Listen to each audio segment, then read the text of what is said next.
Okay, I'm going to introduce you in about another 5 minutes. Yeah.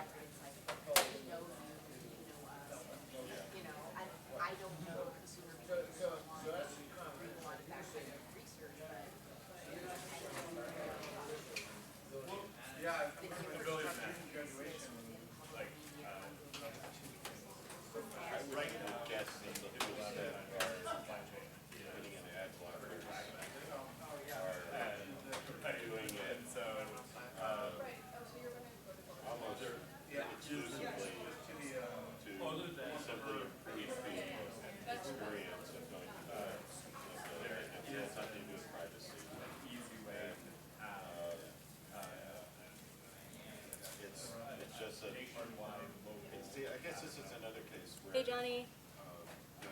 Hi, it's Michelle Demoy. I just wanted to say hi. The person who wrangled you into doing this.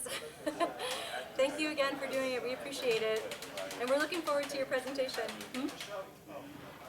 Oh, wait. Hold on a sec. I can't hear you.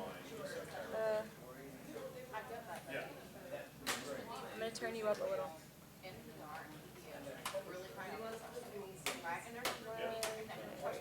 There we go. Sorry, go ahead. Yeah, I can hear you now. It's gone well, I think. It's, we have a different kind of set of stakeholders in this meeting than we've had in the previous, including some advertisers and brands. So more pushback, but better in the sense that it's sort of entering the real world. And so I'm excited by what I'm hearing. I'm excited by the publishers starting to feel like there's real engagement is more important than fake engagement. And so how do you create policies and practices that make that happen? Yeah, exactly. I'm excited to hear about what you guys have done. I just briefly read last night. So are you going to talk about that a little bit?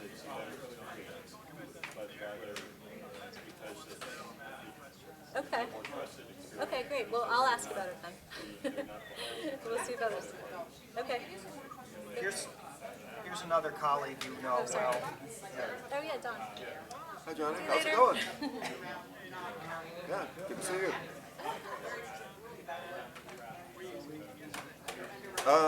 I've been speaking on and off during this thing. I did a little thing this morning. So the other thing is, you saw that that the Stern Amendment got withdrawn for California. So that was positive. He wrote back to me on Twitter. So yeah, I'm having trouble hearing you. I hope they'll turn you up for the. Oh yeah, there we go. Obviously, I was due to have a call with him yesterday, and I got my time wrong. Oh, okay. All right, all right. It is good, but a lot of the other changes are pretty horrible. I don't know why Yeah, I don't know either. I've got to catch up more with what's going on in Sacramento. Okay.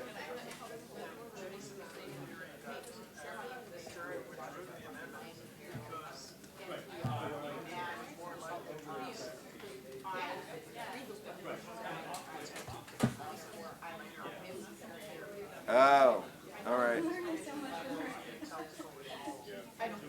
Okay, well, I think we need to keep on the issue of targeted advertising being used for political information and deceptive ads to seniors, because you could not afford to advertise a senior citizen financial scam without targeting. Okay, you're going in front of the group now, John. Here we go.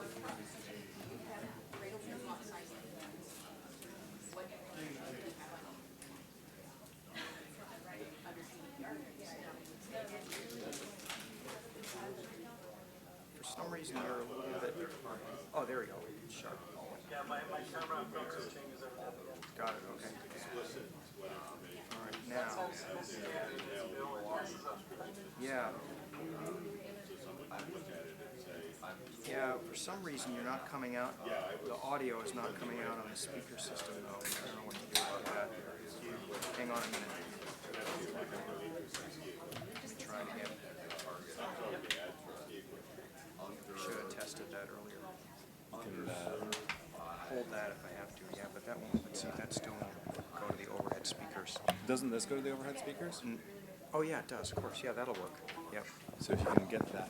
down low, yep, okay. Yep, that'll work, yep. Okay, say, give us a test now, John. Yeah. Why that- is nothing ever easy? That's good enough, okay. Why So, doesn't anything work? Yeah. yeah. So we're gonna go ahead with our Zoom in from Dublin now, and the person who you see on the screen there is Dr. Johnny Ryan, who's the Chief Policy and Industry Relations Officer at Brave. Brave is a browser manufacturer. Before he joined Brave, he was responsible for PageFair's research and analysis, as well as industry relations. And he was Chief Innovation Officer for the Irish Times before that, and a senior researcher at the International and European Affairs Office. He's a fellow of the Royal Historical Society and a member of the World Economic Forum's expert network on media, entertainment, and information. He's the author of 2 books. But what most impresses me about Johnny is that he has both a journalism newspaper background and a tech ad blocking, ad technology, what do we do about privacy perspective. And the reason we wanted to bring him in today was to kind of mix it up a little bit and challenge some of our assumptions as we work on ITAGA. So I'm going to basically turn things over to Johnny now. He's going to share his screen with us and kind of take us through a little presentation, and then there'll definitely be time for Q&A. Okay, thank you very much, Bill. So I should be sharing an empty desktop with you now. Can you see it? Yes. Wonderful. That's the first step. And now you should see a big lion that says Brave. So thanks again for having me. What I'd like to do is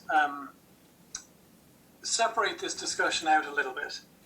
I imagine most people in the room are very familiar with real-time bidding and online ad auctions. But despite that, I still want to make sure that we all share a common understanding, whatever level we're at. I want, by the end of this first 10-minute part of my talk, that we all are roughly coming at it from the same perspective, and that if you see any errors in my perspective, you have a chance to throw stones at the screen and tell me now, as I present. Then I want to talk about some of the problems that arise from how the system currently works, and how we could think about solutions. And solutions are never easy. So thinking about solutions, if one does it enough, starts to produce problems itself. I think we need to talk about some of them too. Okay, so let's take a look at the parties involved in an ad being served.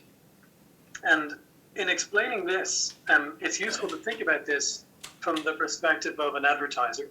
So let's hypothetically picture ourselves as a brand. We are selling a soft drink of some variety, or a mortgage, or something else.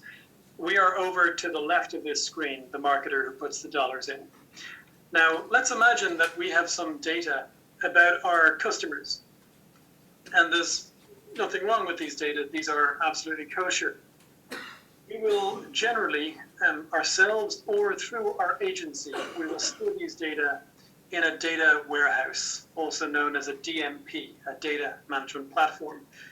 And the DMP will put these data into some sort of usable format for us. They'll neaten it up and clean it up. And often they will also offer to augment, in inverted commas. By the way, can you see my face? Yes. Oh, you can. I was making hand gestures at the screen. I wasn't sure if anyone could see them. So often the DMP will offer us the opportunity to augment the data we have.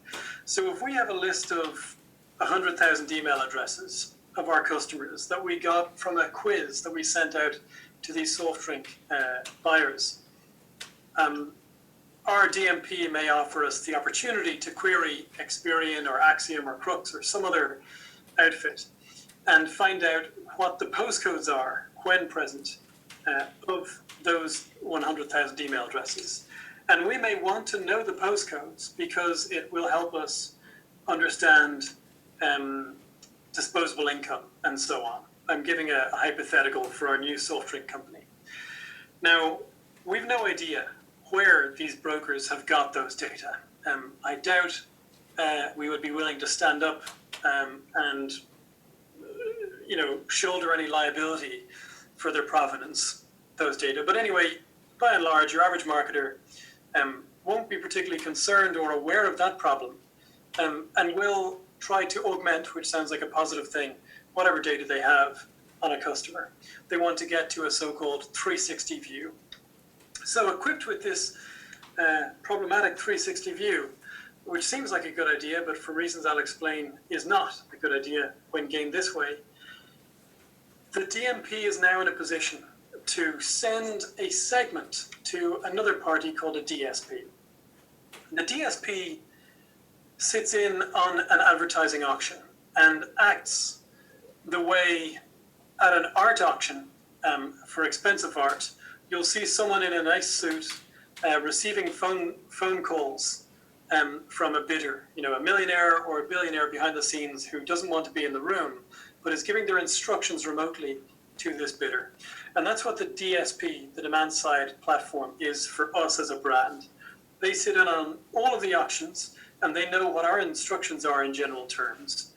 Buy this piece of art for this amount of money, or always bid after bill and beat him in increments of 10 grand in the case of an art auction.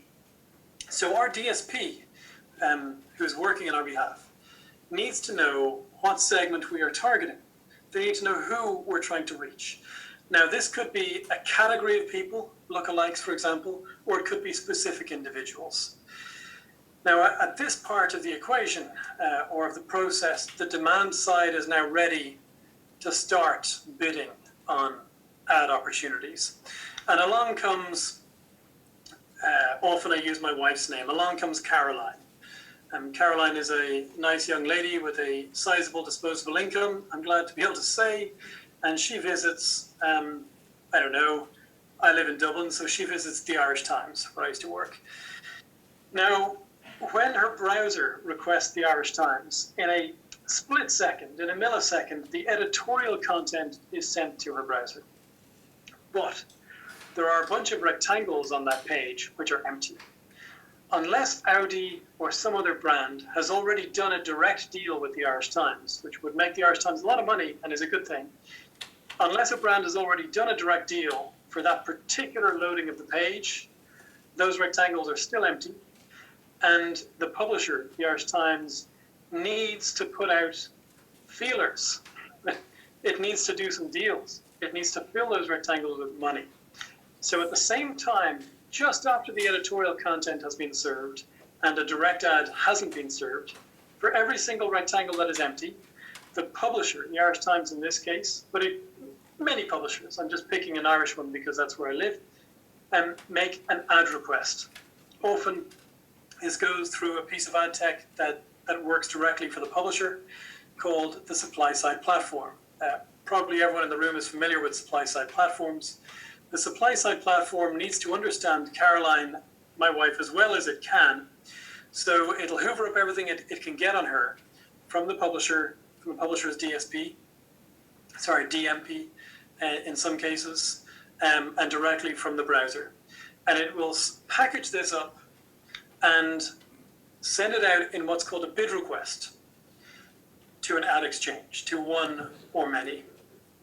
So the ad exchange is now in a position where it can present this offering of Caroline's eyes on a particular rectangle on a particular page to tens or hundreds or theoretically maybe thousands of potential bidders.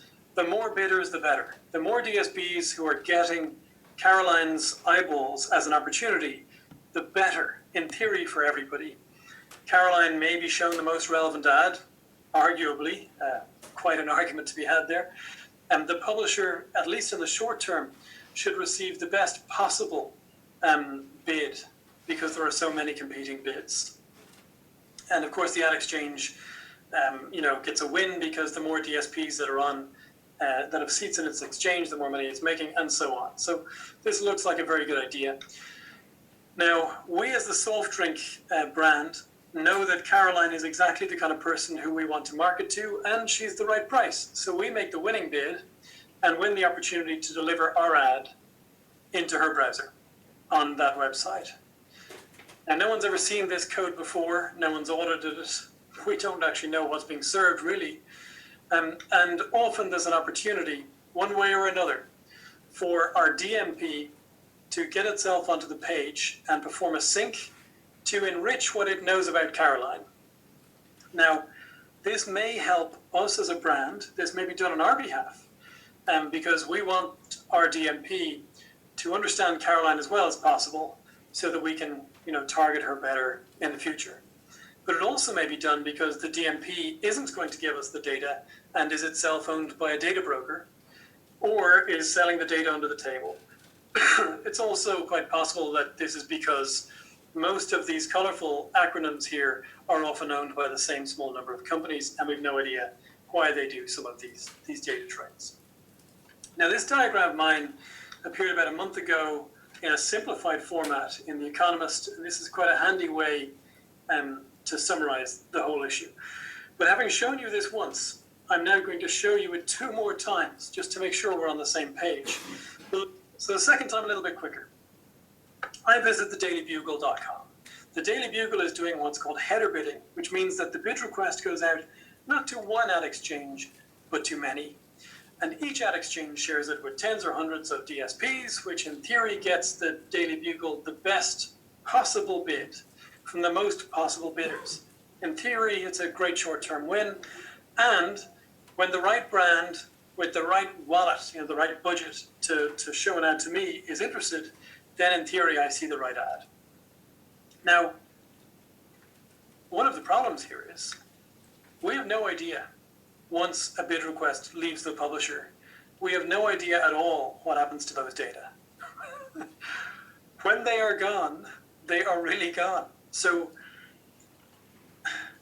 this is the beginning of the story of the most massive data leakage ever recorded. And let's pick one DSP and be specific about it. To give you an example, you may have heard, some of you, about this DSP. It's called Vectory. It's a tiny French company. No one had ever heard of Vectory before about half a year ago. 3.5 million euro turnover in the preceding year. Amazingly, it won investment after the beginning of this incident I'm about to describe. The French regulator for data protection and privacy is called CNIL. And CNIL visited Vectory in April last year and inspected its machines and took a report from Vectory as well. And what they learned from Vectory was that Vectory had hoovered up, I think, 6.5 million people's data through an SDK that it had installed in various apps. But it also hoovered up 67.6 million people's data from this so-called bid stream, from all of the bid requests that it was receiving. Now, it was illegal for Vectory to have these data, probably for several reasons, but what they were hit with was that their approach to consent wasn't at that time lawful. So somehow this company had 67.6 million people's data, and it's a tiny company. It's one of thousands of these kinds of companies, right, who do multiple parts of the ad tech RTB work. So how does a tiny company like this end up with almost 68 million people's data? When you go to CNIL's website, you see this remarkable claim. But this is remarkable, right? And they are not much different to any other ad tech company in making similar claims. But as you scroll down the page, you see that there is actually a little bit of substance to this claim. Vectory says we dump 70% of the data we receive, and we dump everything after 12 months. Which raises the question, did Vectory actually receive not 68 million people's data, or 67.6 million people's data, but actually 250 million people's data through RTB in just 1 year? This tiny company that had less than 4 million euro turnover a year before. Now, I don't know the answer to this question, but I do know that the scale sounds entirely possible. So having said that about what an individual small DSP can receive, I'm going to show you how the RTB process looks in the space of 30 seconds when we visit a website. When I click in 30 seconds, we will together go on a brave odyssey as we try and load something called a web page using a web browser. This is what happens behind the scenes.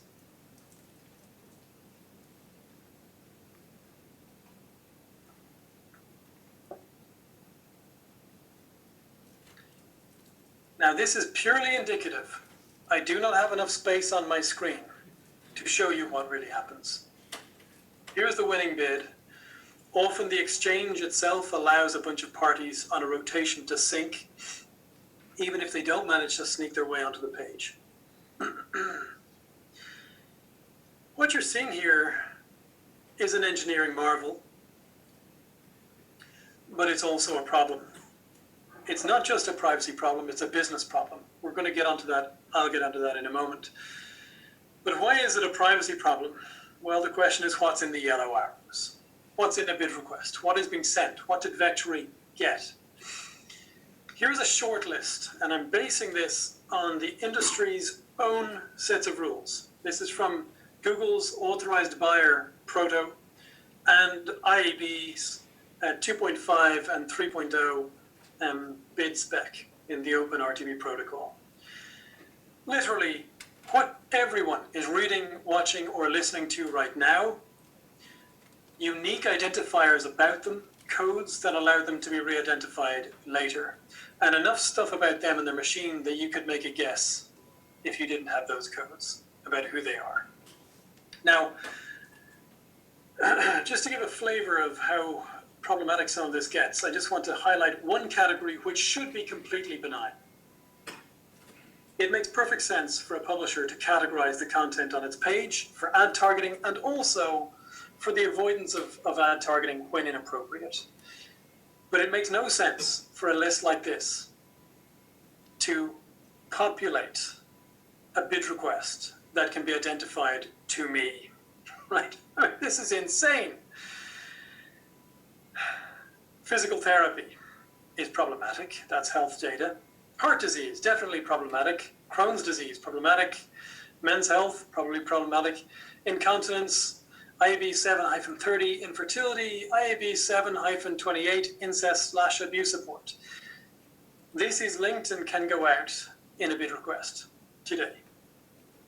Now, these bid requests that are telling thousands of companies what everyone is reading and watching and looking at, it took me a time to try and figure out what's the verb. What is happening when a bid request is verbed? And the verb is broadcast on a massive scale every day. Broadcast as a verb goes back to ancient agriculture. I realize this picture is not so ancient, but the principle is you put your hand in a basket of seed and you scatter the seed as far as possible from you. And you hope that from these seeds will come things that you will profit by, nutritious things. That is what RTB is. So think about the scale.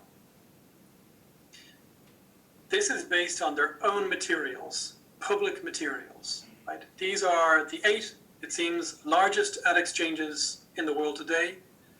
You'll note we can't get a figure for Google because they understand what antitrust is. And they would be in big trouble, I think, if people understood just how dominant they are. And certainly in Europe, quite probably in the United States too. Whatever Google's figure is, almost certainly dwarfs these other figures. But even if Google was not in this list, we are still talking about billions, maybe over 1 trillion, maybe trillions of bid requests every day. Every day. Right, so this is the ability for every single person to be profiled. And think about that as you consider the next election. Whatever jurisdiction you vote in, here in Europe, we are in the middle of campaigning for the European elections with Brexit and all of the nastiness associated with that. What I'm showing you on the screen is a disaster for the European project and for democracy in each European country. The same applies to every other one that relies on a system of elections. So how do we fix this? Well, let's talk about some solutions. Focusing still on real-time bidding here. The convenient thing about this system, this multi-billion-dollar system, is that actually it's very simple. It's determined by only two sets of rules. There's a bunch of different versions of OpenRTB, but they're actually quite similar, and they are governed by the IAB. Then there is Google's own proprietary version called Authorized Buyers, and it is very, very similar to OpenRTB2. And conveniently, Google also uses the IAB system. So we have two sets of rules. Now, it's easiest to focus on the IAB's most recent set of rules, OpenRTB 3.0. It's the latest thing, and it's very similar to basically most of the others. So, the AdCom doc in the OpenRTB 3.0 spec, I'm going to zoom in on it. But before I do, this is the document. It's about 19,000 words, about a sixth of the length of the GDPR. This is the document that you would read as a developer when you are trying to understand how to build your DSP, SSP, whatever it is, so that you can process and send bid requests. These are the rules of the road. When you scroll down through this document, you'll see several things. You'll see actually 595 different fields, but two in particular are expressly strongly recommended by the IAB. The first is an ID that is specific to the person and is vendor specific, so the ad tech company's ID, and the other is the buyer specific ID for that person. So straight away we are dealing with a category of data that is built to identify people. Right? This is not anonymous to start off with. As we go down to the bottom of the document, we get to specific examples for the developers building bid request mechanisms and building ad tech. Now, this is a summary example of what could be in a bid request. They can be far, far, far longer, but let's scroll down and look at this one summary example. So the first thing we see is the exact domain and URL that the person is on. Right? So what you're looking at, reading, listening to, whatever. If it weren't in this particular bid request, probably it would receive a less valuable bid response. The publisher would make less money. The second thing we see is both of those IDs that I just showed you before that were strongly recommended that allow this person to be re-identified later. Third thing we see is more distinctive characteristics about this person. We now realize we're dealing with a young lady, and various distinctive identifiers about her device, including a sample IP address and the full user agent string, which would be reasonably unique to her device and the web browser she's using. So we have here a combination of stuff that we could use to guess that we're seeing this person again, even if we didn't have those IDs. And now, remarkably, we have her specific GPS coordinates, where she is standing right now. This is what's in a bid request, right? A summary bid request. This isn't everything, but this is what's in a summary bid request, according to the industry rules as set out by the IAB. This is absolutely astounding stuff. I would not let unknown companies know where my daughter was. If she were this young lady, I would not let them have her GPS coordinates. And yet that is what every single publisher today has the opportunity to do through this system. So back to our summary list as we think about possible solutions. This is what you can get from the RTB system. But I think a simple solution to this, simple technically, not simple in terms of business and politics, but one solution to this is to remove all personal data from the spec. Neither Google, in this case, nor the IAB, their specifications would allow you to have unique IDs on a person, specific GPS, specific IP address, and so on. Google, in general, already truncates the IP address. What I'm suggesting here is extending that practice to anything else that could single this person out. And if one did that, from the advertiser's perspective, you lose cross-device tracking. That's gone. I don't really think that was ever going to be viable with the privacy shift we're having now. You can only get it if you build your own relationship with one or two publishers and with the user directly, or have something like a loyalty scheme or something like that. But through this mass auctioning system, a mass broadcast of data, cross-device tracking could never have worked. But that's the only thing that is lost. Everything else, attribution, frequency capping and so forth, still work. And you still get very, very sophisticated targeting. Now, what I'm describing is the deletion or truncation of 4% of the fields in the IAB spec. This is a map of all of the fields in the IAB spec. 4% need to go one way or the other. And I want to take you back to the problems of what happens today when a bid request goes out from a publisher. If you don't delete these things, we have no idea what happens to these data and where they end up. Nobody knows, and it is impossible to control. Now, the IAB and anyone really who thinks about this, of course, was aware of this. Back before the transparency and consent framework was launched, the IAB acknowledged this in a letter that it sent to the European Commission. It said, it is technically impossible for the user to know where these data are going to go, which means we actually can't even ask for informed consent under the GDPR. This didn't, of course, stop the IAB from launching a supposedly informed consent framework, but here's the interesting thing. After the launch of that framework, in May 2018, this document was published in which the IAB again acknowledged that there was no technical way to limit the way data is received by thousands of vendors who receive it. Now I'm going to skip through some of these documents, but I want to take you to Google's approach. This is what Google tells you if you are using its system. It says you're not allowed to use this RTB data for other purposes, and you're not allowed to share it with third parties. And later in the document it says you are responsible for determining whether you are obeying these rules. And you should tell us as soon as you're not obeying our rules. So what we're seeing here is self-regulation of self-regulation. Self-regulation in extremis. And what should be a trust no one system with incredibly intimate data about people has instead been made a trust everybody system with tools that don't work anyway, right? So we have this terrible problem where everyone can be profiled, but let's think about the business aspect here too. There's a market crisis. Let's imagine an individual called John has visited the Daily Bugle.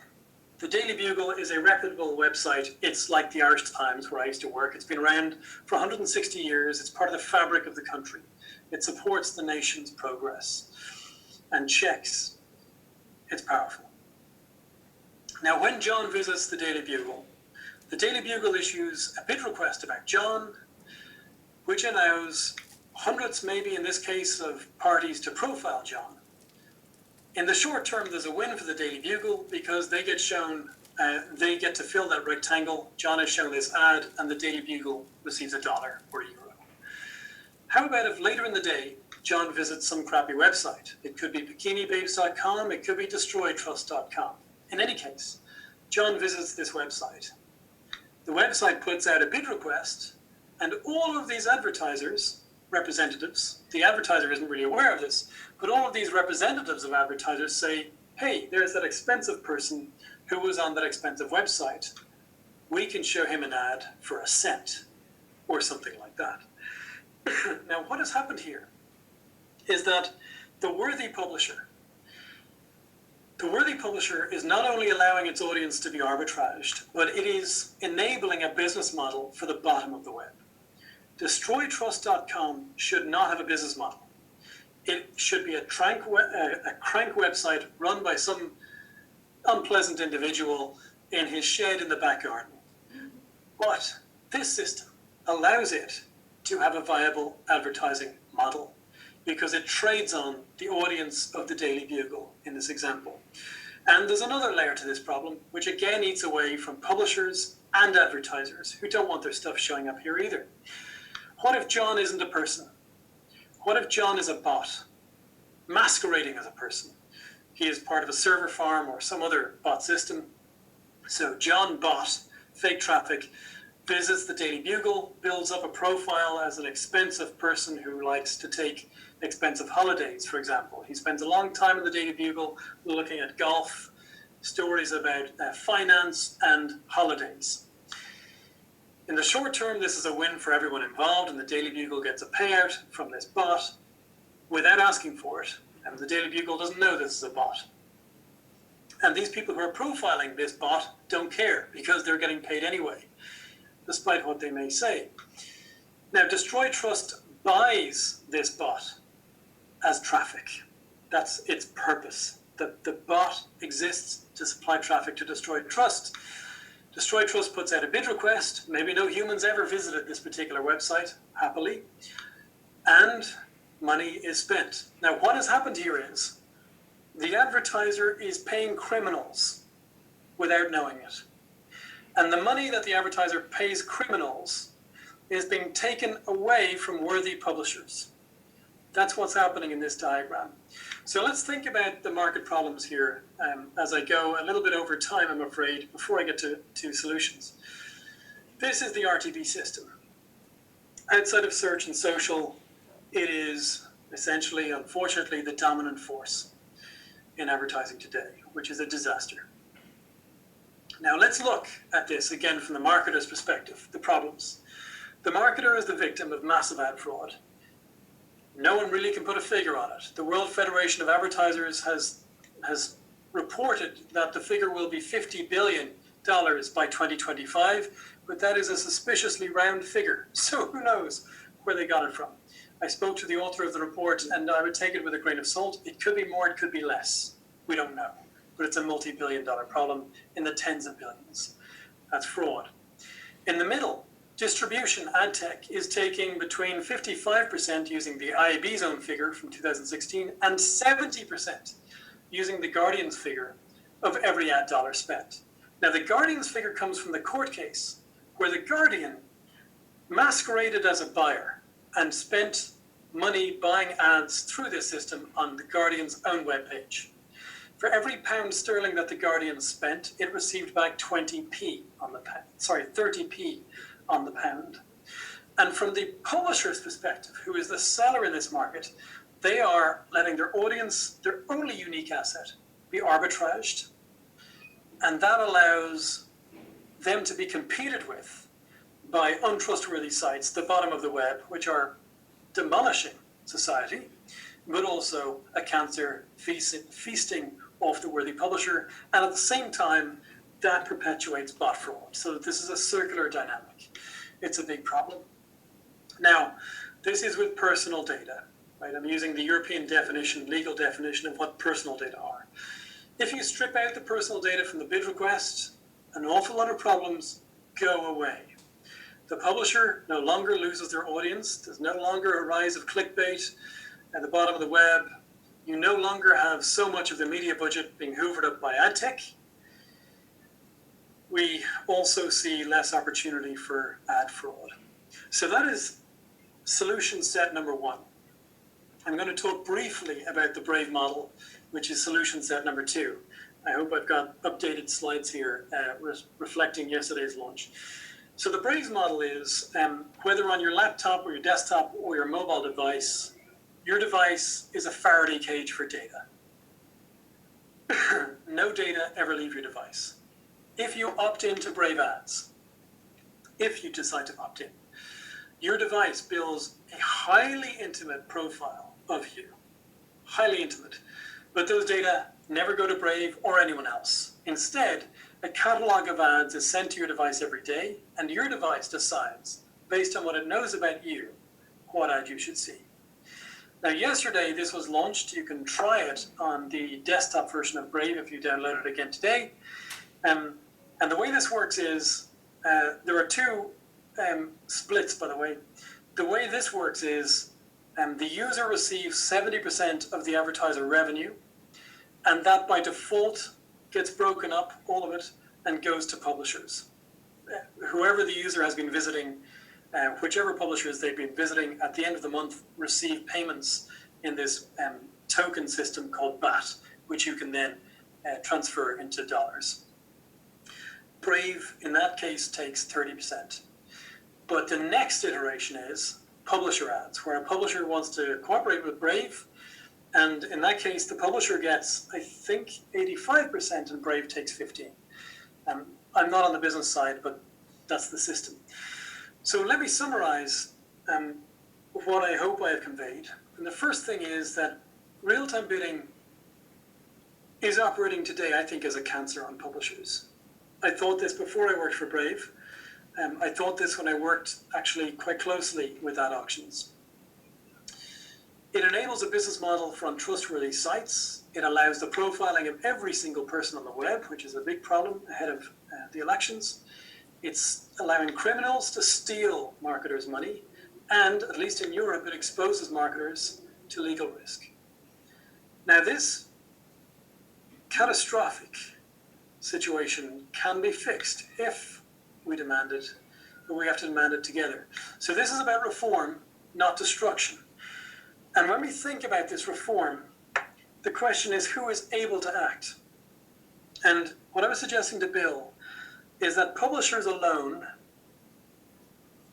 are not in a great position to make this shift to clean RTV, because there's a prisoner's dilemma. If imagine I'm at the Irish Times, if I at the Irish Times decide to remove all personal data from my bid requests and keep making bid requests that are safe and clean, that's great. But if the Irish Independent, which is my competitor, decides not to do that, I am at a massive market disadvantage. So I can only move if I move together with the Irish Independent. And I can be undermined by any new entrant. So I think what's really important is that publishers not only move together on this, but that publishers also help to apply pressure, which we are doing actually through the European regulatory system, that publishers also help to apply pressure on IAB and Google, who are the standard setters.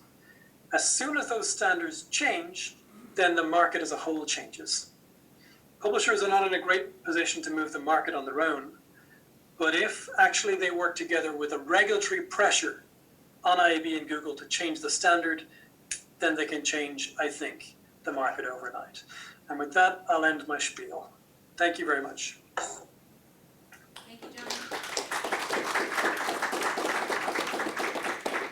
Thanks, Johnny. We have time for some questions, and I've got a mic here, so you can't see anybody here, unfortunately, but has anybody got any questions? And I'll bring the mic around, and I think Johnny will be able to hear, or if he can't, I'll repeat the question. Yeah.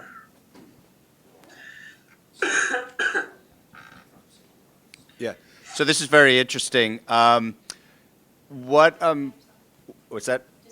Oh, my name's Joe McDonough. I'm with the Media Trust here in the U.S. Can you hear him, Johnny? Yeah, hi Joe. Okay, good.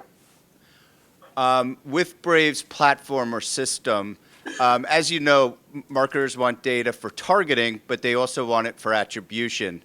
And with your system and platform, how do you account for the attribution aspect of marketing? I don't have a good answer for you. One reason is that the system only launched yesterday, and I'm not on the business side. This is something I need to be better informed about before I can brief you about it. So I'm going to give you a Facebook/Google answer, which is, we'll surprise you with it as soon as we do it properly. Brave is, I hope in the future, going to help fix the problem that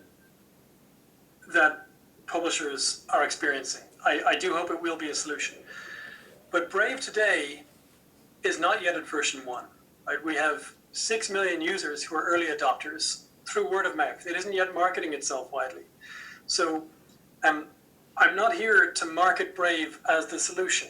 I hope it shows that in the future it will be, and that you can trust us and push us around and pressure us to be your solution. It's not the solution today. So rather than try and come up with an answer to your very sensible attribution question, I'm going to be completely honest and say, I don't know. We aren't at the scale where that has been a pressing issue yet. This system has only launched yesterday. A more satisfactory answer would be for me to say, not that my people will get back to you, but that maybe through Bill, I can connect you to the people who are running that side of the business inside Brave and who will have an answer. But I'm afraid I don't know. Any other questions? Yeah. This is, maybe you should walk up there because it'll be an easy, more easy to hear you on the microphone.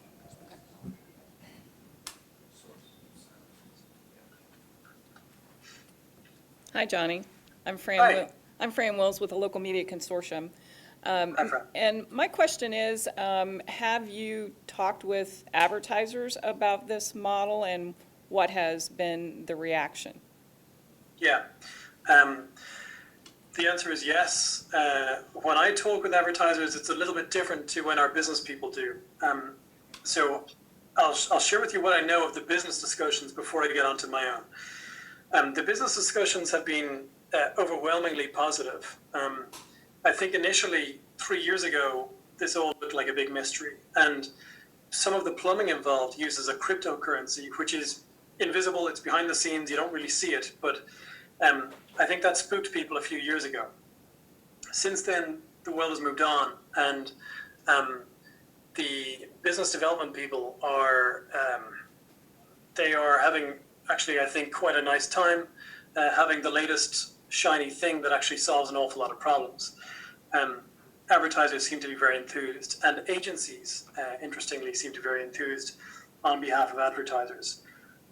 But I don't think that that's really the full story, because remember, advertisers got enthused by Pokemon Go, and they got enthused by QR codes. So the latest shiny thing, which is what this definitely is, can grab attention and get people turned on.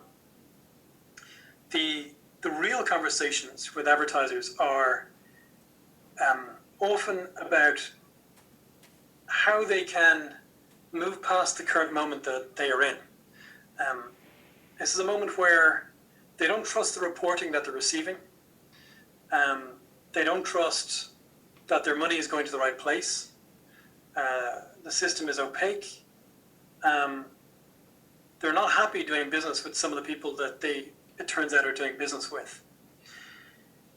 And also, they are increasingly aware that they are taking on legal liabilities by working with the companies they work with that are potentially going to cause them very, very great harm. And there's a trend where we don't yet know what the latest figure is, but it's probably approaching $1 billion. Last time when I was at PageFair, we checked, it was, I think, 650 million globally, or 680, where an enormous amount of the population is now blocking ads by default. So the conversations that I have with publishers are, how do you mitigate your legal risk? And how do you claw back some of your cash? And in every conversation I've had with global CMOs and global heads of digital for brands, the following happens. They look at this and they say, why didn't this happen years ago? This is great. And then they get disappointed when they hear that Brave is only at about 6 million people, users. So they are in love with the model. And there are advertisers who are using it now, but they are test advertisers, right? This is early days. And I think it's proof that this thing can grow, but the focus for Brave isn't actually to attract advertisers, it's to attract users. And once we get more users, assuming we can make that happen, then we know we've something that advertisers are interested in. I should say also, when I show advertisers a possible fix for RTB, this makes perfect sense to them. The most remarkable thing is that when I'm in a room full of senior advertisers and I show them the deck that explains how RTB works, they all, or many of them, start writing notes furiously and taking pictures of the screen because they haven't properly understood how the system works. And when you show them the fix, it doesn't take long for most of them to get over losing things like cross-device tracking. Right? I think they acknowledge there is a need to move. So the point we're at now is, in a few months, European regulators are going to kill, it seems to me, RTB as we know it. They're going to force it to clean up. And I think advertisers are actually going to be reasonably comfortable with that. And the people who are not are going to be ad tech companies. That was a long answer to a short question. We've got time for at least one more question. I'm going to give it. Yeah, why don't you come up so he can hear you easily? Yeah, just stand in front of the computer. Hey, Johnny, it's Dan Rue from Admiral. How you doing? Hi, Dan. So, you were in the middle of all this with PageFair. IO and AdBlock Plus took a lot of heat as kind of a, protection racket because they essentially kind of blocked and, unless a publisher played ball and, let some ads through and paid. And, I think the key step there is kind of doing things, kind of circumventing what a publisher may or may not want to do to control access to their content. And I'm curious how Brave is tackling this right now. So if a publisher wants to control access, is Brave going to kind of, circumvent that and block anyway, or are you trying to do this in kind of a collaborative way? Yeah, Dan, as you remember, in my last role, I worked for a company that was breaking AdBlock. That was the whole focus, break AdBlock, same as your focus. So I'm not a natural bedfellow of ad blockers. What Brave is doing by default is it's blocking all tracking. So if a publisher wants to serve an ad, Brave, of course, is not in a position, nor does it have an interest, to take issue with that. What first parties do on their own platforms is fine.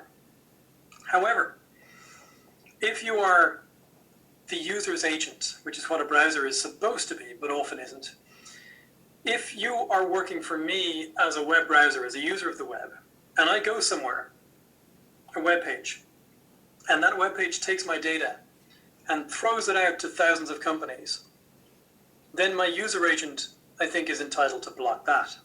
Yeah, So what Brave does- Johnny, I'm actually a step before that. Set aside whether you're even going to serve an ad, just the ability of a publisher to say, hey, I'm nervous about this Brave thing. I'm not, I'm still figuring out, everything Johnny's telling me about RTB, et cetera. Yeah. And so I'd like to engage those users and ask them to please, enable ads or whatever the user could do to make that publisher comfortable.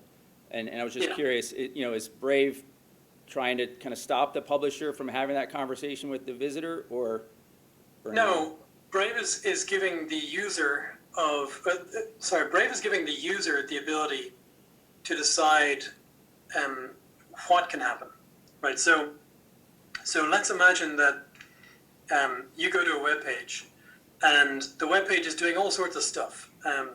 Maybe it has an embedded video player that is sending data to unknown parties, and Brave might block that by default. That particular function, it'll try not to break that video player. If something breaks, there's an icon at the top of the browser that the user clicks, and it enables whatever is required to make the page work. And Brave isn't trying to block publishers from talking to their own audiences. That's about as far from what the company wants to do as you could get. But that is not an opportunity, though, for cowboys like the IAB to come up with systems that might, hijack the user's browser and track them. Brave will block those systems, even if they are under the guise of the publisher communicating. They're not in the publisher's interest. And in any case, although Brave is incredibly sympathetic to the publisher and to the advertiser, it is the agent of the user. That's the focus. Yeah, John, that makes perfect sense. And I think you're doing a fantastic job of kind of laying out the reasons pubs should embrace Brave. And again, I think avoiding that kind of protection racket mode of IO would be helpful on that. So fantastic. Yep. Don't be IO, yes. One last question, or are we all set? Yeah, Gary? Why don't you go up there also? Hey, Johnny, Gary Deutsch from Live Intent. Okay. Isn't the biggest, easiest, simplest way to see this problem cleaned up by being for the eradication of the third-party cookie? So being for Chrome removing the third-party cookie and making it like ITP for Apple? I mean, because basically that kills third-party syncs, and third-party syncs are at the root of all of your evils here, right? No, not really. Remember who my boss is. He's the guy who not only co-founded Mozilla, but he also invented JavaScript. And so he carries a lot of guilt on his shoulders. Because JavaScript inside the ad unit, I'm just taking one example, can run whatever code it wants. It can bring whatever trackers onto the page it wants. Cookies are not necessarily good or bad. Some are good, some are bad. And not all tracking is necessarily cookies, right? So focusing on cookies alone would miss a world of pain. I think. I mean, people can still get the information from the bit stream, but the ability to perpetuate it across the web at rapid speed, isn't that stopped once there's no more third-party syncing like that? Well, you're assuming that all syncing happens through cookies. But, I mean, what about server-to-server syncing? Right, sure. So you've got, I mean, you're using the example of RTB, so I'll use that. Let's imagine that 57 companies receive my bid request data for this particular ad unit over here.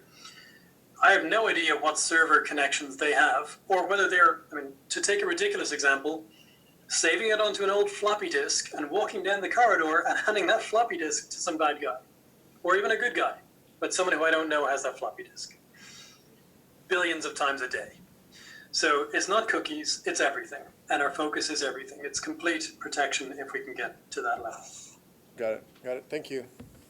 And sorry, actually, let me just come back to a legal point here. The GDPR, thinking of the European jurisdiction, where we have complaints in several countries, and we'll have several more very soon. The GDPR is very clear. In Article 5, which sets out the principles, paragraph 1F says what the conditions of having personal data are. Paragraph 5, 1F says you cannot have personal data if you're not able to protect it against unauthorized use, accidental deletion, and so on. This is the same old idea that if you leave a briefcase full of sensitive documents on a train, that's a data breach. The bid request is a data breach. It's the most massive data breach in history. The problem is not just cookies. We need to clean RTB also. Johnny, thank you so much. This has really been interesting, eye-opening for me and probably for some of the other uninitiated people in the room. And we certainly want to stay in touch with you and find Brave interesting. And thank you for taking the time to join us today.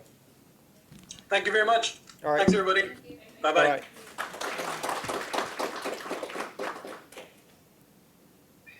So, Don, you're up.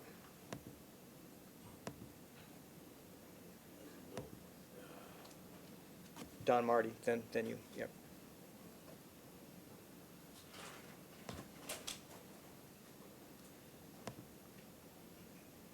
Okay.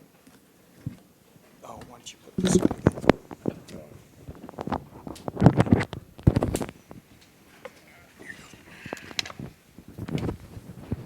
Don's going to talk a little bit about Privacy Town, which is an LMC ITAGA initiative that we're working on. And we'll talk about how we think it can work and what we think its benefits might be to a community that adopts it. All right. Well, there's a lot of problems with how the internet advertising system works, as we've just seen. And a lot of people have come out with ideas for, let's fix everything, let's get everyone to work together, make a whole new thing, and it'll be completely great. A whole new browser, a whole new system. Let's standardize new stuff with the IAB. Let's get Google to do this thing. Let's get all the publishers together to do this other thing.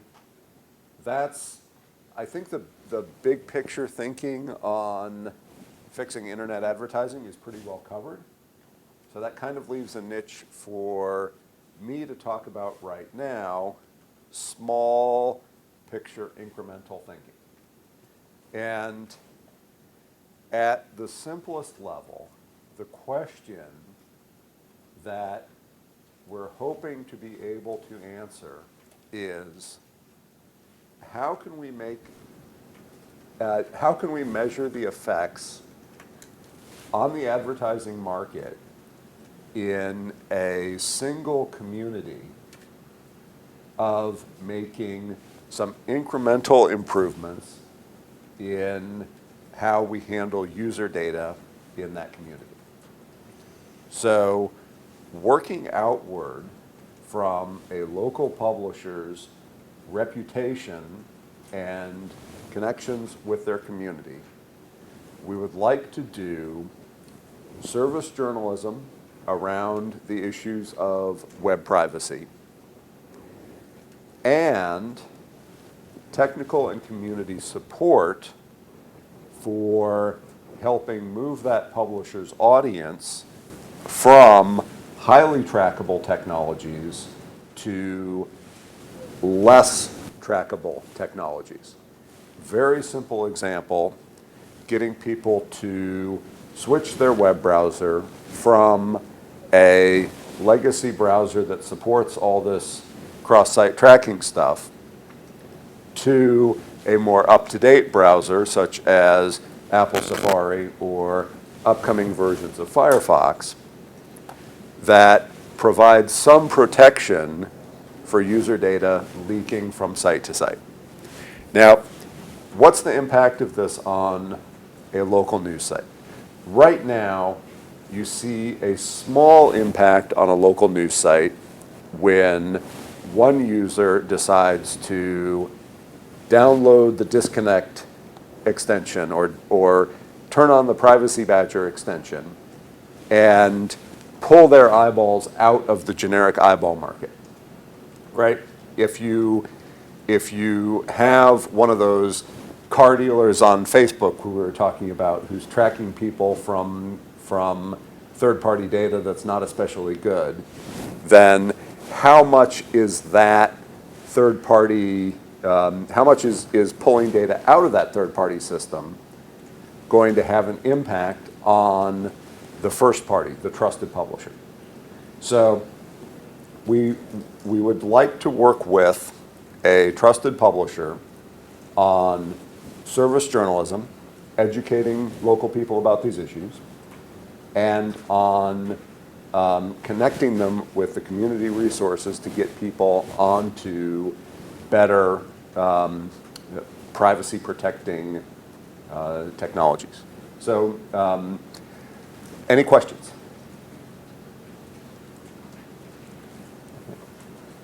Oh, yes, yes. Okay. It's hard. Yeah. So you want to work with a publisher that would then have their newsroom go out and do reporting on issues having to do with this, with the idea of raising public consciousness, but also raising journalistic consciousness of these issues. And then the other side to that is to get connected to solutions that then they could sort of become this sort of privacy protector. But for you, it starts with content. Yes, absolutely. It starts with content, and it starts with taking that content and leveling it up from just being a, here's how people are getting tracked on the internet, to here's how you might be getting tracked on the internet. So we can support that publisher with a widget that they can drop into a page that says, look at your browser is such and such, and you're vulnerable to the following practices. So your audience, as Johnny pointed out, is being leaked away to low reputation sites. It's being leaked away to bots. Your audience is not just some kind of passive commodity. Your audience is people who are concerned and confused about internet privacy issues. So when they come to a story about the problems with how their information is used on the internet, then you don't just leave them with, this is a bad thing, if only Google, IAB, all these people would get together and fix it. You leave them with, all right, here's the next step you can do. Here's a positive step you can do. And we want to support that publisher with a tool that will detect the browser they're using, detect the OS that they're using, and say, oh, you're in Google Chrome on Microsoft Windows. If you want to stick with Chrome, here's a good extension that we know works great with our site. Or if you want to switch to a browser that has better privacy protection from the beginning, here's Firefox. And this is something where the publisher can do A/B testing and measure engagement responses of getting the audience into a more trustworthy environment. One of the things that we've seen with adoption of ad blocking by Firefox users is 28% higher engagement. And this isn't just a function of fewer ads being shown. This is a function of people feeling safer and in a more trustworthy environment online. So can we use privacy tools locally as an incremental call to action to improve engagement for that publisher? Now, the main thing we want to measure is not just increased engagement, but we also want to measure changes in the advertising market reaching that publisher's audience. So just like The Guardian went out and bought advertising targeting Guardian readers, we would like to, as part of the Privacy Town project, buy advertising on the open exchanges targeting readers in that community. And we'll run an ad for the publisher. We'll say subscribe to the Daily Bugle. But we just want to see, as we get that town's humans better protected from tracking, how does that increase their market value? How does that affect the advertising ecosystem in that town?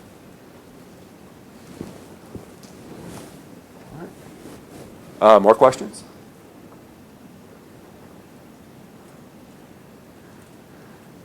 Yeah. Anyway, it's a research proposal that's in progress right now. And Fran, we have a page up on the site?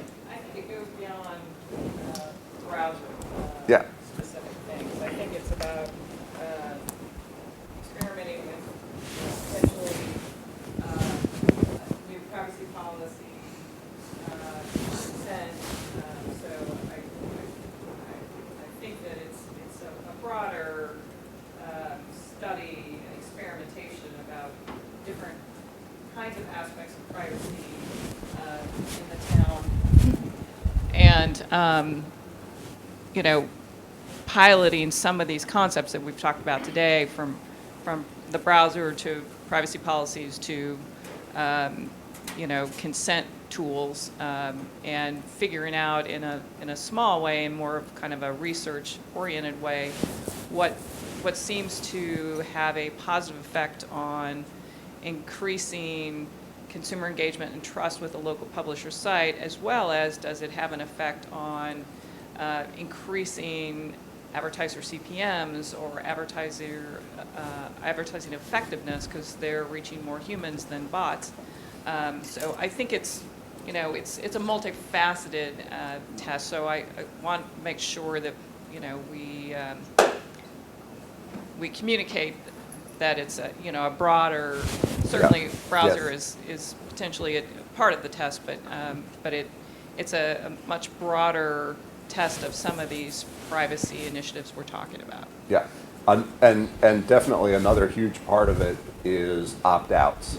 Because if you've got a community where the same audience is available either from the trustworthy local publisher or it's available on the generic market from a DMP, then what is the impact on that publisher's, on the value of that publisher's audience data when many of the people in that town choose to exercise their right to opt out.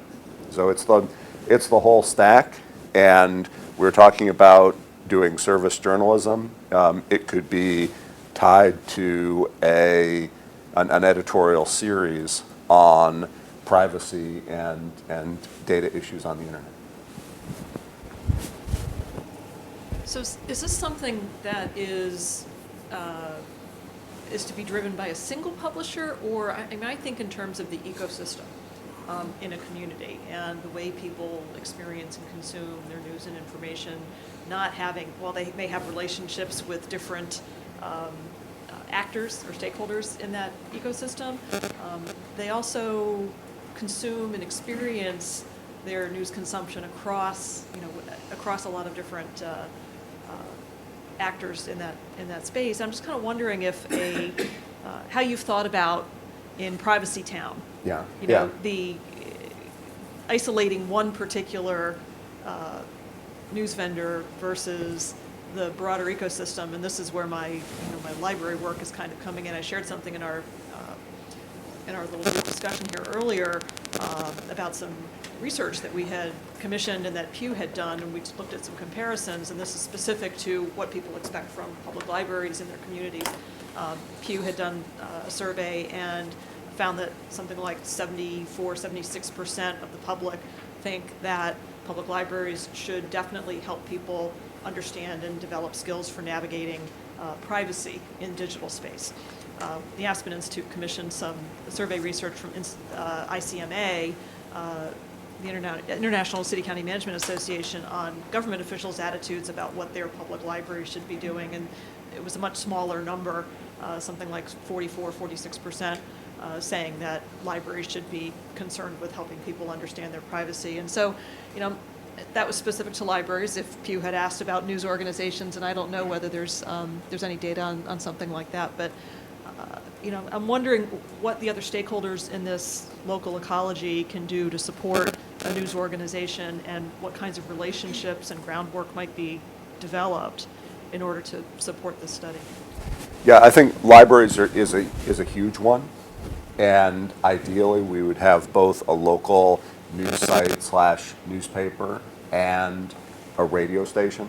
So if you can imagine having the radio station morning DJs do a remote from the library where they're talking about, hey, look at all this creepy stuff on the internet, here's what you can do to get cleaned up. That's a huge benefit to that radio station as well, because radio station websites, you go to a radio station website to sign up for a contest or a newsletter or something, they've got all the same trackers that the newspaper sites do, of course. So yes, we want to involve the library. We want to involve the school system, senior centers. There are other community groups like Neighborhood Watch even. If you are concerned about leaking data for elder abuse or scams or all that kind of uses to which that data is put, then getting the Neighborhood Watch and the library and the schools and the senior center all involved, that's the vision we have in mind for Privacy Town. It's not just about the one publisher. It's not just about the one publisher reaching their audience at their site and their events. It's about that publisher connecting with other organizations that their audience has a stake in, all the local organizations.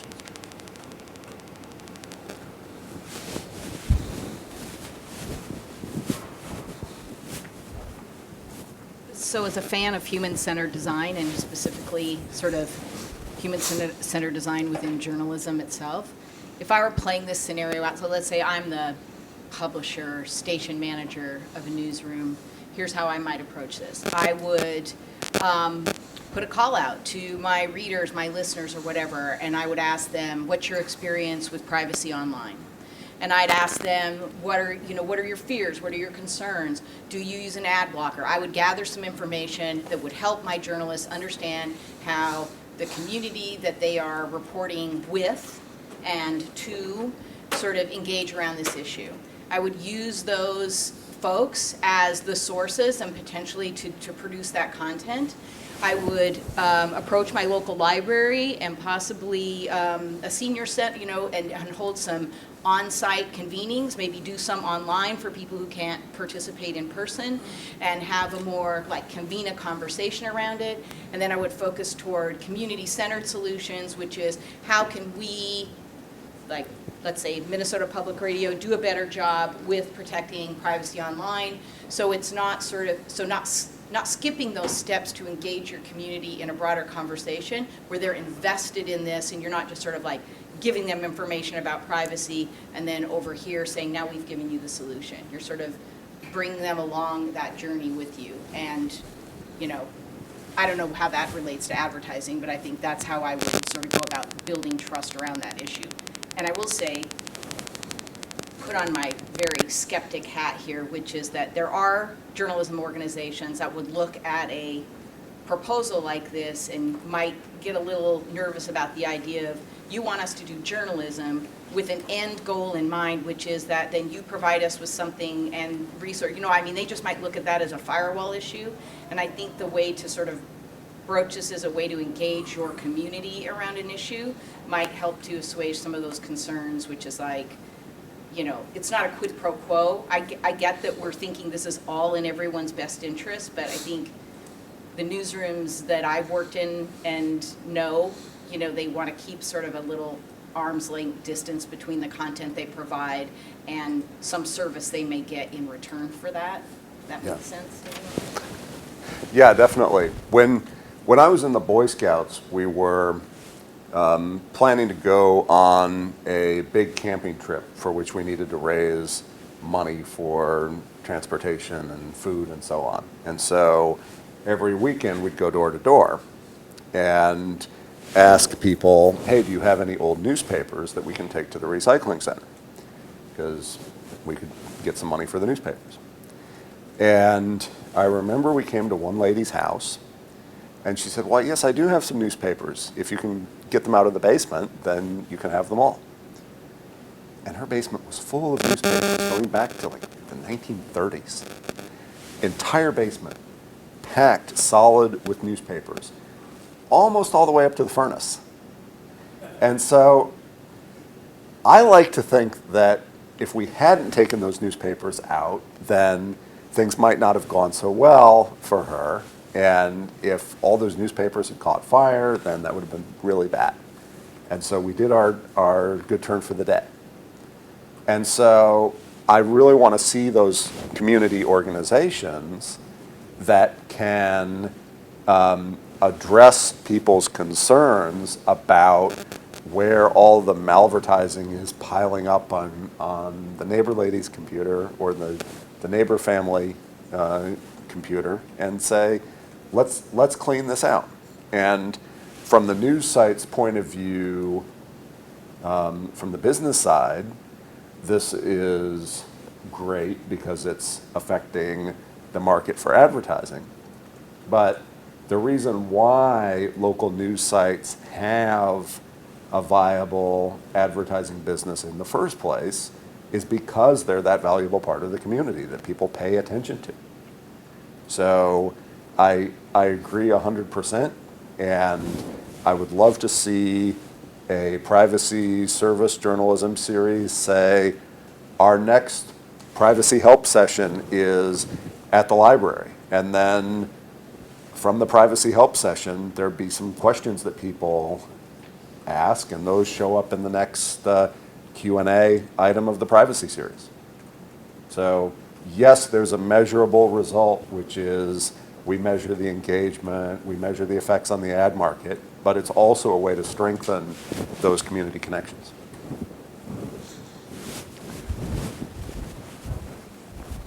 I wondered if you'd thought about doing this in partnership with like a journalism school, because I could, I was just saying one idea would be maybe doing this together with a journalism school or program where you could have, I don't know, just also a way to engage with younger people, because I think there might be a risk of getting a much older demographic otherwise. That's a great idea. We hadn't specifically thought about a journalism school, but Fran, what do you think? The question was, would Privacy Town benefit from a partnership with a journalism school at the local level? Of course, we're open to ideas. You know, this is a concept, right, and an idea at this point. It's not fully baked. Obviously, we're just throwing it out there as a concept in a way to pilot some of these concepts and get some reaction from consumers and advertisers and publishers about, you know, what's working and what's not working. So we certainly are open to, you know, talking about potential partners in this project. Yeah. And we have that that call for participation that's in the draft stage right now. Should we send out an announcement when that's further along, or what's the next step? I think we have to get a little further along with it, Yep. because there'll be calls for applications for local publishers to apply, and we just have to do a little bit more work on it before we're ready to send that out there. Yep. Yep. So that's in progress right now. So, anything else? Thanks, Don. Yeah. Can you help Bill? Oh, sure. So we're going to move now back to the issue of identity. ITEGA is focused on identity, privacy, information, but there are many ways that people are thinking about identity in the ecosystem. It was interesting, the discussion we heard yesterday about identity at the infrastructure level. We've talked about single sign-on as one form of identity, where the user data is managed by a publisher or somebody like a publisher. But there's another place where people in the identity field have been working for many years, and that's around the matter of possibly using encryption technology to allow you to manage your identity in a wallet. And Bill Donnelly, who has been an important advisor to us at ITEGA, also has a parallel interest in something called the Sovrin Foundation. And we've asked him to just talk a little bit about what Sovrin's doing as a nonprofit in the wallet identity space and some of the progress they're making within the banking industry. So while you get started, I'll get your program open up here. Okay. I've tried to think of the right analogy for my being here. The guy we really wanted to be here is Drummond Reed, who is the more or less the chief architect of the Sovereign Governance Framework. And so enter just goes to each page. He would be able to handle all of the questions, which I probably will not be able to, so bear with me. I've just been watching this and following it for a number of years, and it's intrigued me. So, self-sovereign identity, it's cryptologically secure, lifelong, independent of all third parties. It's a frictionless way of solving identity verification that gives people control of their identities and eliminates the inherent ability to, inherent liability to whomever holds the data. I took this from the ITEGA mission page, mission statement, and I think for me what it conveys is, or my view is, that the ITEGA mission is one of enabling journalists and publishers to have rich, direct, and I emphasize that word, monetized relationships with viewers or consumers, reducing the expense and risk. Yesterday we heard from Lee Rainey that public trust in holders of our data is declining. We also heard from Magdi Amin, who reported that Omidyar Networks believes the future business trajectory is focused on consumer privacy. And today we've heard much more about that, of course. It all reminds me that, of that wonderful advice from a guy who was an ice hockey star, Wayne Gretzky, who famously said, "I skate to where the puck is going, not to where it's been." And that is part of my message for today. I won't dwell on these costs. We've heard certainly enough about that today, and in the interest of time, I'll spare you having to. But you know, I think the one that struck me the most, of course, is the last one. 82% of businesses struggle with fake users. So let's get to the heart of where we're at here, and this will be based on something that Bill has identified as the Sovereign platform. An ITEGA digital credential. It would offer direct peer-to-peer, that is person-to-person, person-to-thing, person-to-organization relationship, so between a publisher, for example, and a reader or a consumer. Let's skip ahead. So, Sovereign is designed to be fully GDPR compliant. It is by design, privacy by design, built that way. This graph from the World Economic Forum shows you 14 organizations, including Sovereign in the top right. And the two, I guess I could read the X and Y vectors. I won't have to describe them, but you can see that being in the top right quadrant is the better place to be. The Sovereign Foundation, or the Sovereign Network rather, enables people, organizations, or IoT devices, and that's going to be an increasingly big part of this whole privacy issue, as we all know, to prove things about themselves to anyone or anything, peer-to-peer, using data that the other party can verify. When anyone or anything is able to trust who or what it is dealing with online, friction can be diminished and user experience improved. Transaction process is simplified. So Sovereign is a global public utility. It's nonprofit. It's a digital network that's built on distributed ledger technology, or blockchain as some others call it. And the Sovereign Foundation is the governing organization. It's established the sovereign governance framework. There are opportunities for organizations to be stewards on the platform. So law firms have joined as stewards, nonprofits have joined, large corporations like IBM and Cisco, and they operate what are called validator nodes that run the network, and and then they abide by the framework, the governance framework.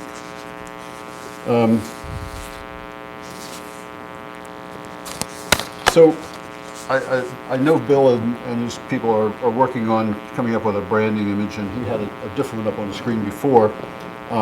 There's two of them here that are possibles that are being considered. And I'll just pick one of them just to use for a little bit of an explanation of the digital credential.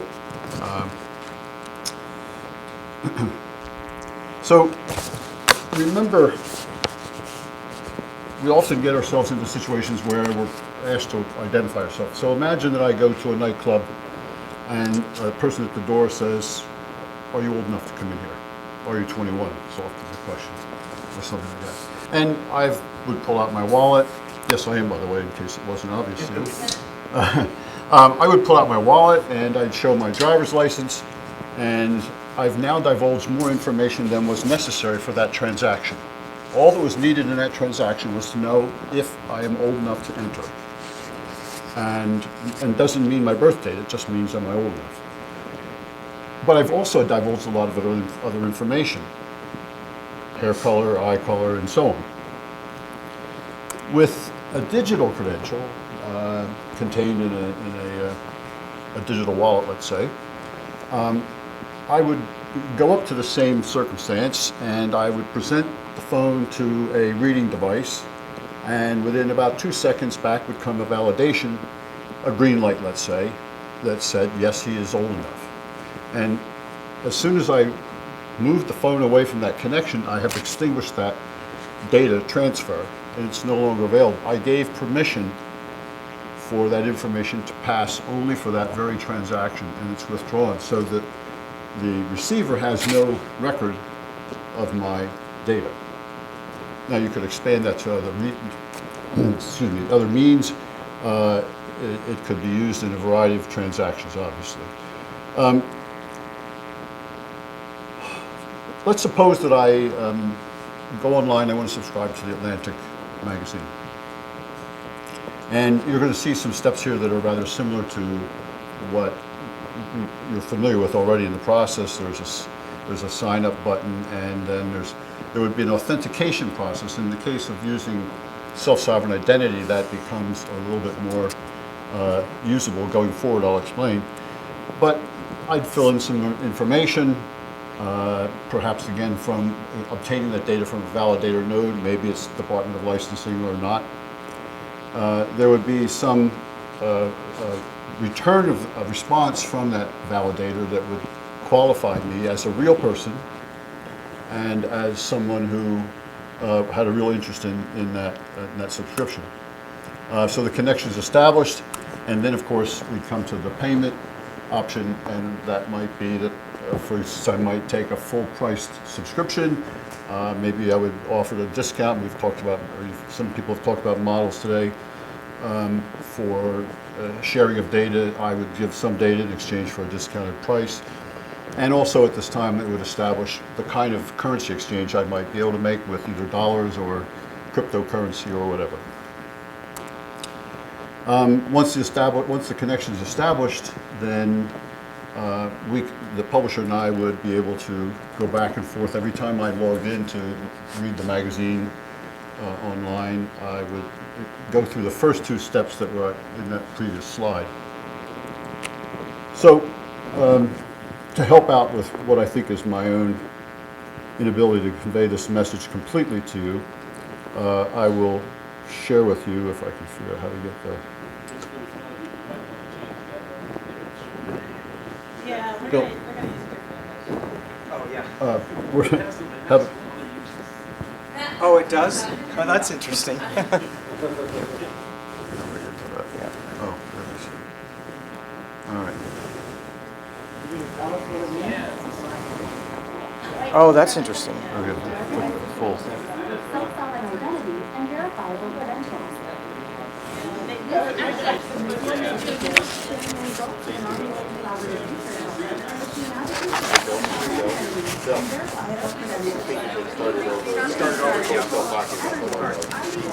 Yeah, I'll start over again. Have come together in a joint effort to conceive and incubate working examples of SSI. When it's full screen, you can press 0 because it started. Thank you.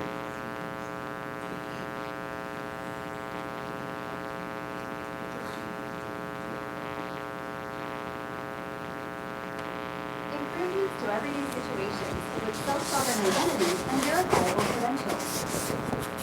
This is the first in a series of videos sharing the results of an ongoing collaborative research effort between advocates of self-sovereign identity and verifiable credentials.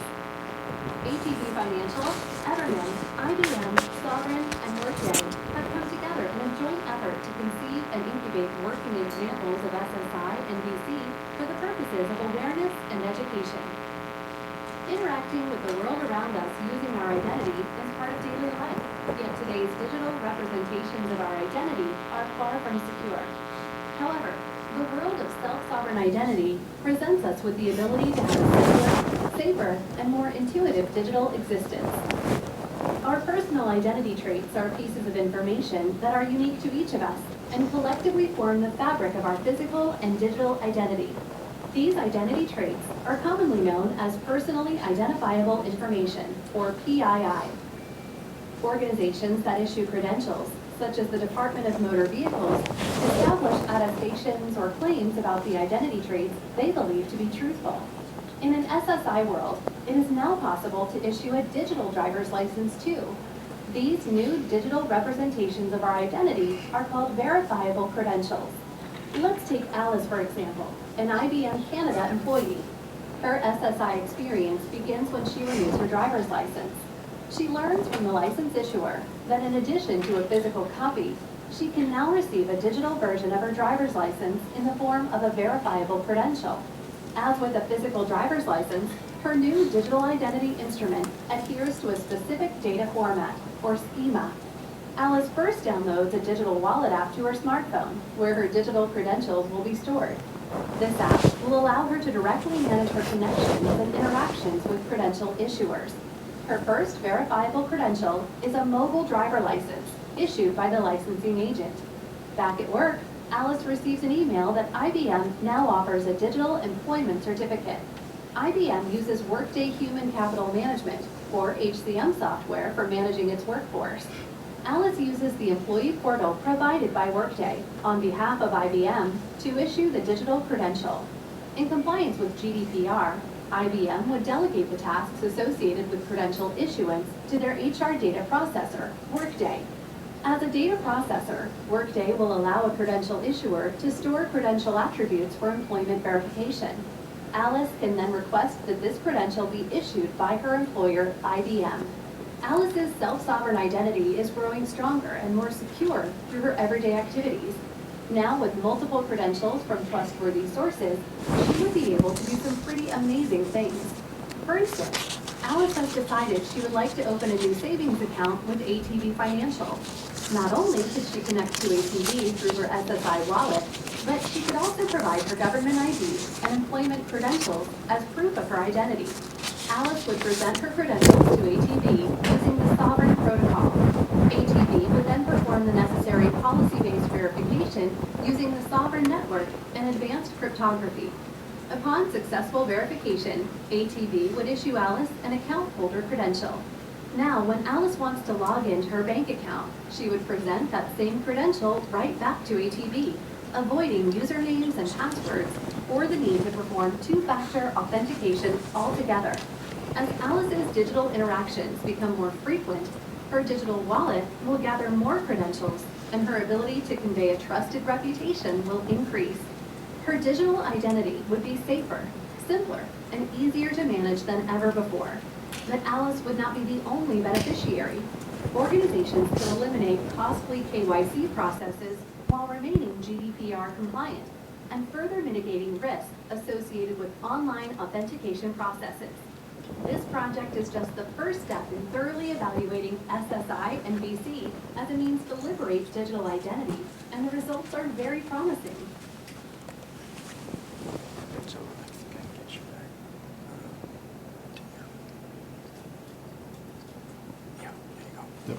Oops. Oh, just back up. Oh. So she mentioned in there interacting between different validation verifiable cards, and this is one example of them, and I'll explain why these two are here in the next couple of slides. So my CUID is coming out this year. It's a product of the CU Ledger, or the credit unions consortia, and they expect to have 1 million people registered by December with this product. And basically, it's going to give them an identity which they will use initially in their call centers. They want to try to cure the problem, the pain that they have with risk at call centers, but eventually it would be used entirely for the KYC process in the institutions. My loyalty is also probably coming loose this year at some point, and it's a product of of work out of Harvard. And basically the idea would be that we all have a couple of affinity cards. It might be a Starbucks card, it might be airline, you get royalty points, whatever, and they're all, well, you either have a very large wallet or you're storing them at Starbucks or someplace. But in any event, this would be a collector of all of those. There are two things that I want to discuss here that have just been proposed in the last few days, which is why I came as the messenger, I guess.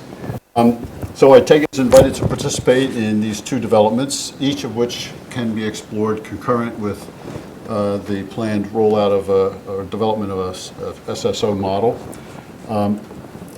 The first, a family of linked credentials, as I was just describing, that would join CU Ledger and Customer Commons, and they would propose that this collaboration would bring them together, and it would bring mutual benefits. John Ainsworth, who's the CEO of CU Ledger, and Doc and Joyce Searles. If some of you who've come to an earlier meeting met Joyce when she was here, I think it was a month ago, wasn't it, Bill? And CU Ledger had a representative here at the time, not Ainsworth himself. But they're willing to come together with ITEGA to discuss how these credentials might multiply the network effects for each. The second is something called the Digital Trust Infrastructure Project, and a set of leaders, the names you can see on the screen, are proposing a unified project to drive SSI adoption worldwide. There does seem to be, from a number of quarters, a growing momentum in this movement. This project would be hosted by the Linux Foundation as a new umbrella project. There are 70+ members at this moment, and they are open to accepting new members, which is why the invitation to ITEGA was included. Organization meetings are occurring currently. Why Drummond Reed couldn't be here. And ITEGA is invited to be a founding member if it is committed to developing a global digital credential for journalism. And that's the end of the show, folks. Thank you. Questions? So I think what you're seeing here is that there are a variety of ideas about how to manage identity. And this is one, and it's one that we're interested in staying abreast of and knowledgeable about, and that's why we asked Bill to join us. Any questions? Or should we? Yeah, Rick? I guess I do. Yeah. So, in the ITEGA world, so your last slide said the credential for journalists, and I could certainly see that being valuable in the world in general for journalists to have credentials that they could show places. Are you also thinking that this would be that there's a role for this with the customers of newspapers? And if so, how would that work? Well, I think eventually all of us will have a digital wallet, and we will have probably the understanding that I have is that we name how many relationships you might have today. Maybe it's 1,000, maybe it's 2,000. You could potentially have that many verifier certificates or relationships, I should say, in your phone.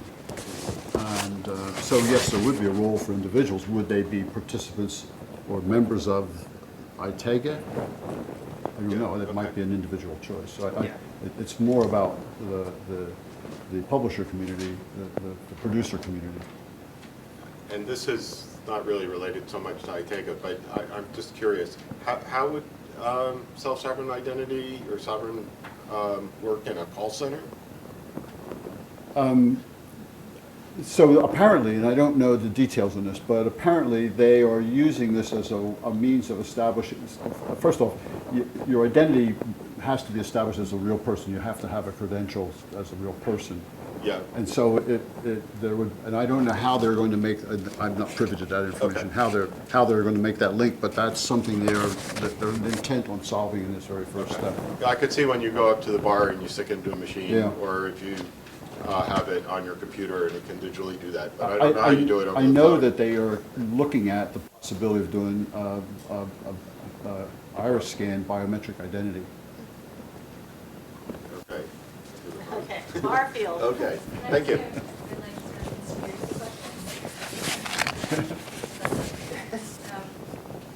I'm just curious how you can be sure that something like this wouldn't be co-opted by maybe an untrustworthy entity.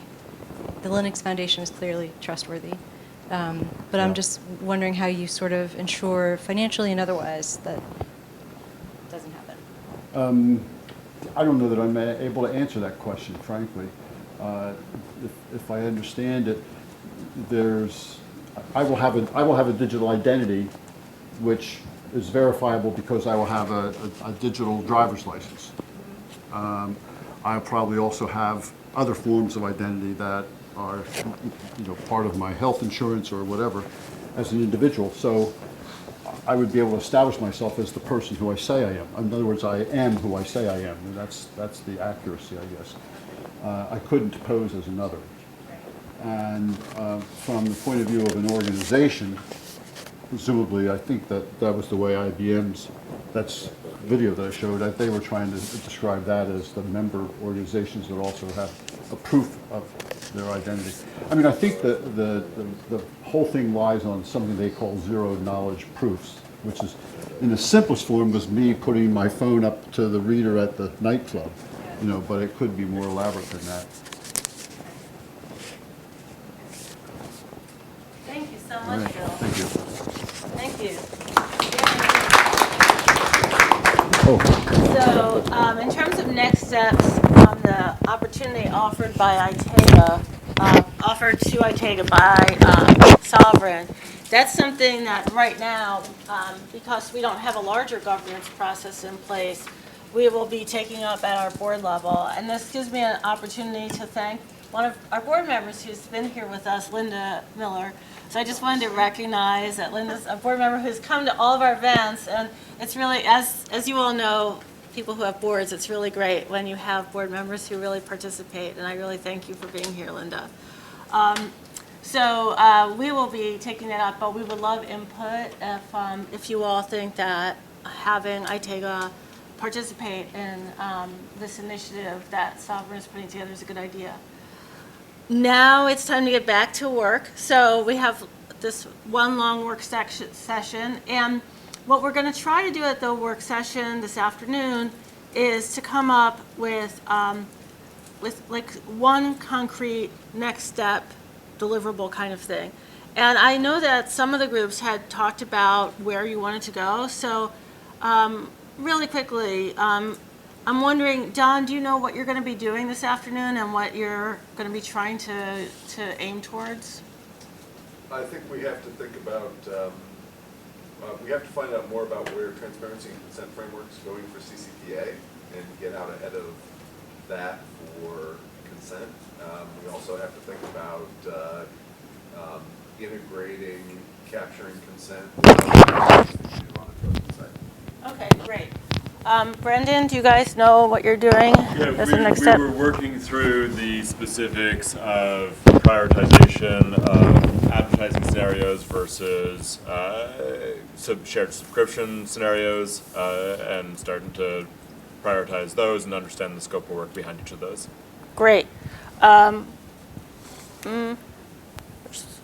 Bill, can you tell us what's next for governance?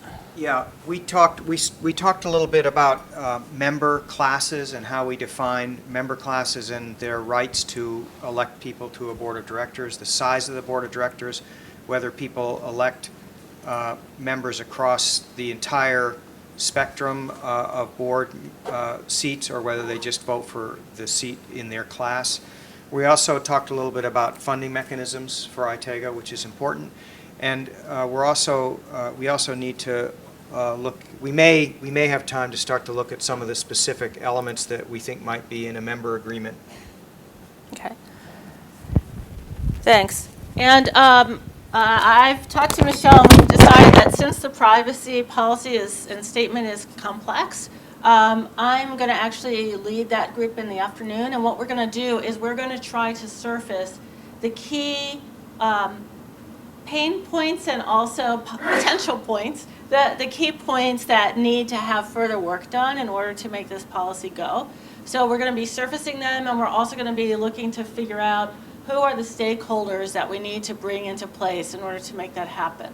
So let's go to the groups. The groups will be in the same place that they were. You can change groups if you want. I also want to invite you, if you might want to it's okay if you start in one group and then you feel like I kind of got what I needed to get out of this, or I said what I wanted to say, and now I really want to go to the other group. It's okay if you want to kind of switch groups midpoint. I think on the schedule, we're supposed to go until 3:15. I think if we may end up going a little bit later, we're going to see how the groups go and sort of see what happens, because we really want to get this work done and we want to come out with these outcomes. At Journalism That Matters, we talk about moving among groups as the law of 2 feet, and that you can behave like a butterfly, and that's okay. You don't have to feel guilty about that, or Yeah. feel like you're dissing the person you're walking out. Yeah, don't feel bad if somebody wants to, I mean, we all are going to take bio breaks anyway, and if somebody wants to leave and go to another group, it's totally fine. So let's go back into our groups, and then we'll reconvene here somewhere around 3:15, 3:30. Somebody will come by and be like, hey, how are things going?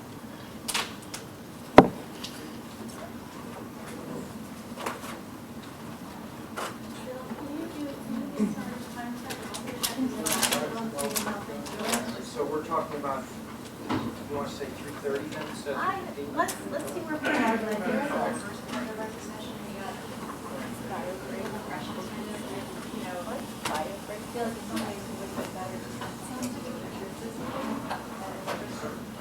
But I think Jean said about trying to, the extent that you can, from one perspective, to raise up state importance.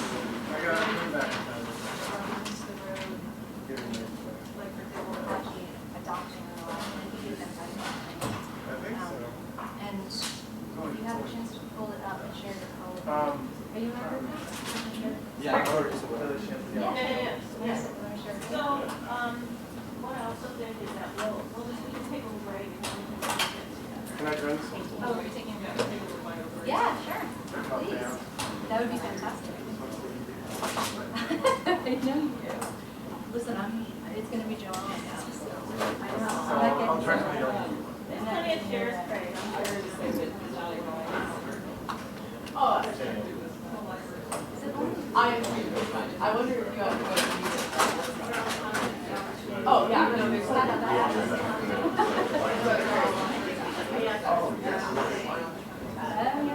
I mean, so far it's fun. I know I have